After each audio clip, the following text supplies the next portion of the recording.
Hey guys, welcome back to my channel learning with Khushboo and I am your friend Khushboo Sharma. So guys, जैसा कि काफ़ी लोगों के मेरे पास क्वेश्चंस आए जा रहे हैं, काफ़ी स्टूडेंट्स हैं ऐसे जो मेरे साथ जुड़े हुए हैं, उनकी एक ही क्वेरीज आ रही है कि सीटेट कब होगा। तो मैं आज उसी का जवाब देने के लिए आपके पास आई हूँ कि सीटेट की लेटेस्ट अपडेट क्या है। सो गाइस, अगर आप सीटेट की प्रिपरेशन कर रहे हैं तो प्लीज़ रेगुलर रहिए, क्योंकि ऐसा नहीं है क्योंकि कभी भी आपकी डेट आ जाएगी और फिर आपको परेशानी होगी। क्योंकि काफ़ी बच्चे हैं जिन्होंने सीटेट की प्रिपरेशन कर ली थी, बट अब एग्ज़ाम पोस्टपोन हो गया है तो उन्होंने छोड़ दिया बिल्कुल प्रिपरेशन करनी। तो प्लीज़ ऐसा ना सोचिए, कभी भी डेट आपको बता दी जाएगी, फिर आपके पास टाइम नहीं रहेगा। और देखिए, ऐसा नहीं है कि जैसे सीटेट है, सीटेट आपकी प्रिपरेशन अगर अच्छे से हो गई है तो आप आगे बढ़िए, क्योंकि यही तो नहीं है, सीटेट पे आपकी कहानी ख़त्म तो नहीं हो जाती, उसके आगे भी बहुत से पेपर्स हैं जिनकी आपकी प्रैक्टिस करनी है। तो आप सीटेट के साथ साथ और भी सिलेबस चेक कर सकते हैं। मैं भी वीडियोस प्रोवाइड कर ही रही हूँ आपको यूट्यूब में। आप और भी जो बड़े बड़े एग्ज़ाम हैं उनकी तैयारी भी कर सकते हैं सीटेट के साथ साथ। तो इसलिए मेरा तो आपको मेरा यही ओपिनियन रहेगा कि आप सब अपनी तैयारी बिल्कुल रेडी रखें। और काफ़ी बच्चे ऐसे हैं जिन्होंने सीटेट का एग्ज़ाम नहीं भरा है, जिनका अपेयरिंग में चल रहा है, बीएड चल रहा है, डीएलएड चल रहा है, काफ़ी बच्चे हैं मेरे साथ जुड़े हुए जिनके अपेयरिंग में चल रहा है। तो वो भी अपनी तैयारी बिल्कुल रखें, क्योंकि हो सकता है कि सीटेट की, देखिए, सितंबर तक तो कुछ लग नहीं रहा है कि आएगी डेट। और आपको पता है कि सीटेट हमेशा ईयर में 2 टाइम्स वो होता है कि जुलाई में एंड दिसंबर में होता है। तो ऐसा भी हो सकता है कि दोनों एग्ज़ाम को एक साथ ही कंडक्ट करा दिया जाए। तो इसलिए जो बच्चे सीटेट का फॉर्म फिल करने की सोच रहे हैं तो वो भी अपनी तैयारी बिल्कुल अच्छे से करके रखें, जिससे कि अगर एग्ज़ाम आपका रजिस्ट्रेशन फिर से स्टार्ट हो जाएंगे तो आपको हेल्पफुल रहेगा। इसलिए जो भी बच्चे हैं, अभी आपके पास टाइम है, आप अपनी तैयारी बिल्कुल पक्का रखें, अच्छे से प्रिपरेशन करें, अच्छे से उसको देखें, हर चीज़ को अच्छे से पढ़ने की कोशिश करें। कुछ मैंने भी आपको बताया है कि अगर आपको कोई कंटेंट समझ में नहीं आता है तो प्लीज़ कमेंट कीजिए, मैं उस पर आपको वीडियो ज़रूर प्रोवाइड करूँगी। काफ़ी बच्चे हैं जिन्होंने मुझसे पीडीएफ नोट्स लिए हैं, उन्हें भी काफ़ी अच्छे से समझ में आ रहा है। अगर आपको पीडीएफ नोट्स चाहिए तो मेरे को प्लीज़ कमेंट कीजिएगा, मैं आपको उसके बारे में भी आपको इन्फॉर्मेशन दे दूँगी। तो और बताइए अगर आपकी कोई भी, क्योंकि काफ़ी क्वेरीज़ आ रही हैं बच्चों की, कब एग्ज़ाम होगा, कब एग्ज़ाम होगा। बट देखिए, क्योंकि अब हमारा जो है पढ़ाई रुक सी गई है, काफ़ी बच्चों ने तो बिल्कुल पढ़ाई करना छोड़ दिया है क्योंकि एग्ज़ाम अभी सिर पे नहीं है। तो देखिए, हर चीज़ का हर हर तैयारी जो है एकदम से नहीं होती है, उसके लिए हमें टाइम देना पड़ता है। तो अगर अभी हमारे पास टाइम है तो हम उस मौके का फ़ायदा उठाएं और अपनी तैयारी को इतना अच्छा करें कि अगर कोई भी एग्ज़ाम आए, चाहे सीटेट हो, चाहे सुपर टेट हो, DSSB हो, KVS हो, कोई भी एग्ज़ाम आए, हम उसको क्लियर कर पाएँ। अगर आप यूपी टेट की तैयारी कर रहे हैं, देखिए मैंने आपको सब कुछ अच्छे से बता रखा है कि सीटेट में पेडागोजी इंपॉर्टेंट है, यूपी टेट में कंटेंट रिलेटेड सिलेबस ज़्यादा आता है, तो आप कंटेंट की ज़्यादा प्रैक्टिस करें। अगर सीटेट कर रहे हैं तो आप पेडागोजी पे ज़्यादा फोकस करें, क्योंकि पेडागोजी उसमें काफ़ी अच्छे से आती है। अगर आपकी पेडागोजी में पकड़ अच्छी हो जाती है तो आपके लिए रास्ता खुल जाता है। और जो देखिए, आपकी जो नई पॉलिसी आई है, एजुकेशन पॉलिसी, उसमें भी पेडागोजी को ज़्यादा इंपॉर्टेंस दी जा रही है। तो प्लीज़ अपना पेडागोजी सेक्शन तो बहुत ही अच्छे से करें, उसको अच्छे से निपटा लें। हर एग्ज़ाम में, चाहे DSSB में, आपको पता ही है 100 नंबर की पेडागोजी आती है पीआरटी के एग्ज़ाम में। तो आप अगर उसको ज़्यादा अच्छे से पेडागोजी को पढ़ेंगे तो आपको बहुत ही ज़्यादा हेल्पफुल होगा और अदर एग्ज़ाम में।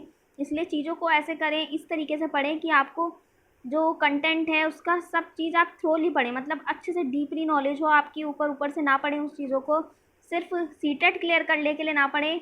ऐसा पढ़ें जो आपको और अदर एग्ज़ाम जो हों आपके, उसमें भी हेल्पफुल हो। तो बस मैं आपको यही आज बताने के लिए, क्योंकि काफ़ी बच्चों की क्वेरीज आ रही थी कि मैम कैसे पढ़ें, कैसे तैयारी करें, अभी कब आएगा। तो आप इस चक्कर में ना रहें कि कब आएगा, कभी भी एग्ज़ाम आए, बस आपकी इतनी अच्छी तैयारी होनी चाहिए कि आप इस बार क्रैक कर पाएँ। क्योंकि बहुत से बच्चे हैं जो कई सालों से प्रैक्टिस कर रहे हैं, कोशिश कर रहे हैं, बट उनका क्लियर नहीं हो पा रहा है। तो मैं आपसे कहूँगी कि आप इतना मॉक टेस्ट इतने अच्छे से प्रिपेयर कर लीजिए। मैं भी टेस्ट सीरीज़ बना रही हूँ, अगर किसी को चाहिए, किसी बच्चे को टेस्ट सीरीज़ की ज़रूरत है, अगर कोई हेल्प चाहिए मेरे से तो टेस्ट सीरीज़, तो वो भी मेरे से कमेंट में बता सकते हैं, तो मैं उस पर एक अलग से वीडियो बना दूँगी। बट जो ये टेस्ट सीरीज़ वगैरह रहेंगी और ये नोट्स रहेंगे, ये पेड रहेंगे। अगर किसी को चाहिए तो मुझे बताइएगा, प्लीज़ कमेंट कीजिएगा, क्योंकि मैं यूपी टेट हो, आपको कोई भी एग्ज़ाम की अगर प्रिपरेशन कर रहे हैं, देखिए पेडागोजी सेक्शन साइकोलॉजी का तो पूरा, अगर किसी को भी PDF चाहिए उसके तो बताइएगा, उसके तो मैंने पूरे नोट्स तैयार कर दिए हैं। अगर आप यूपी टेट की प्रिपरेशन कर रहे हैं तो मुझे कमेंट कीजिएगा, अगर सीटेट की कर रहे हैं तो बताइएगा, मैं उस पर क्योंकि पूरा वर्क कर रही हूँ, मेरा रनिंग है वर्क।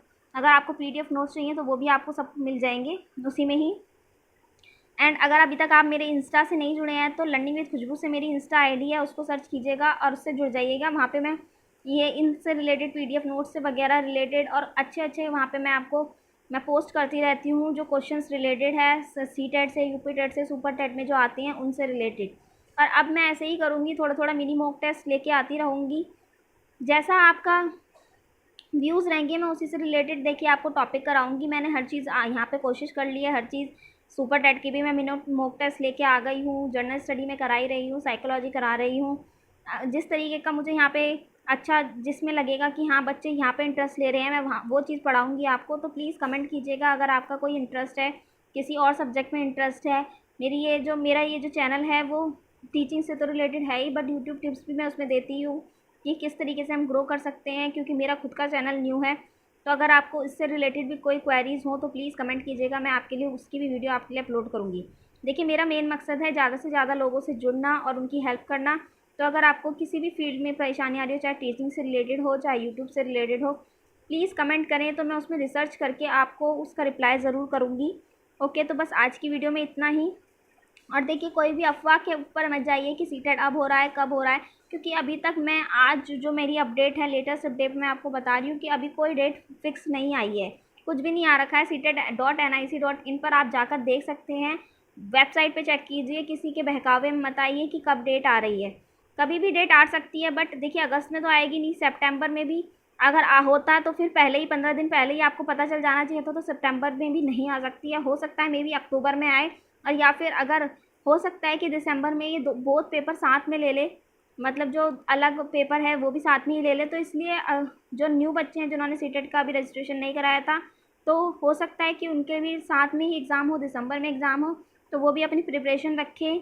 अभी से तैयारी करेंगे, 5-6 महीने, 4-5 महीने तो आपको चाहिए होते हैं सीटेट की प्रिपरेशन के लिए। तो आपके पास बहुत ही अच्छा सुनहरा मौका है इस टाइम पे, तो प्लीज़ अपनी प्रिपरेशन को जारी रखें। अभी पढ़ाई बिल्कुल ना छोड़ें, थोड़ी थोड़ी पढ़ाई करते रहें, चाहे 1 आवर दें, 2 आवर्स दें, पूरे दिन में आपको थोड़ा तो अपना टाइम देना है आपको पढ़ाई के लिए, क्योंकि ऐसे पढ़ाई नहीं होगी। आपको मिनिमम मैक्सिमम एक टाइम टेबल बना के चलना है कि कितने हम घंटे अपनी पढ़ाई को दें। देखिए जो मेरी तरह हैं वो हाउसवाइफ्स हैं, जो वर्किंग वूमेन हैं, कुछ बहुत लोगों के साथ बहुत अलग अलग इश्यूज़ होते हैं। तो मैं यही कहूँगी कि देखिए चाहे कुछ भी हो, चाहे हम हाउसवाइफ्स हैं, चाहे हम क्योंकि गर्ल्स के साथ बहुत सारी परेशानियाँ रहती हैं, तो मैं फिर भी आप सबको यही एडवाइस करूँगी कि आप अपनी प्रिपरेशन ना छोड़ें। चाहे आप मिनिमम मैं कह रही हूँ 1 घंटा तो आप अपनी पढ़ाई को ज़रूर दें, क्योंकि अगर आपकी पढ़ाई बिल्कुल छूट जाएगी तो आप आगे नहीं आप कुछ कर पाएंगे।